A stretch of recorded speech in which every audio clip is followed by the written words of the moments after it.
नमस्कार, स्वागत है आपका हमारे खास कार्यक्रम में।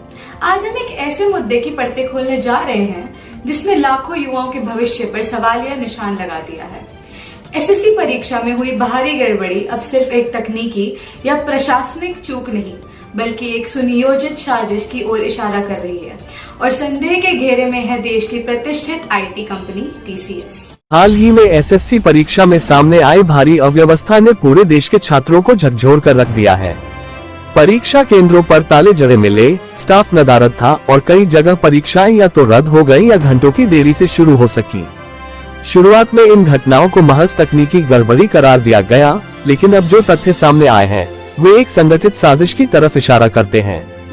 इतना ही नहीं, पवन गंगा एजुकेशन सोसाइटी नाम के एक परीक्षा केंद्र प्रभारी ने अपने लेटरहेड पर दावा किया है कि उन्हें धमकाया गया था कि अगर निर्देशों का पालन नहीं किया गया तो परीक्षा किसी और केंद्र से करवा ली जाएगी।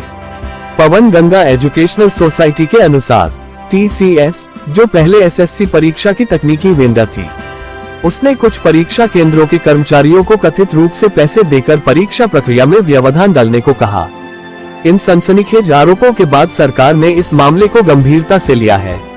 एसएससी परीक्षा प्रक्रिया को अप्रत्यक्ष सरकारी नियंत्रण में ले लिया गया है और टीसीएस की भूमिका की उच्च स्तरीय जांच के आदेश दे दिए गए हैं। यदि कंपनी दोषी पाई जाती है तो उसके खिलाफ सख्त कानूनी कार्रवाई तय मानी जा रही है। हर साल एसएससी परीक्षा में बैठने वाले लाखों युवा, विशेष रूप से छोटे शहरों और ग्रामीण पृष्ठभूमि से आने वाले छात्र इस परीक्षा को अपने भविष्य की नींव मानते हैं। इस तरह की साजिशें न सिर्फ उनकी मेहनत और उम्मीदों का अपमान है, बल्कि उनके पूरे परिवार की स्थिरता और आय पर भी सीधा प्रभाव डालती है। तो अब बड़ा सवाल यह है, क्या एक कॉर्पोरेट कंपनी महज अपने लाभ के लिए लाखों छात्रों के भविष्य से खिलवाड़ कर सकती है? क्या ऐसे मामले में सिर्फ जांच ही काफी है, या फिर अब जरूरत है एक सख्त और पारदर्शी परीक्षा प्रणाली की, जो भरोसे को फिर से बहाल कर सके? जवाब वक्त देगा, लेकिन सवाल अब देश के हर युवा का है।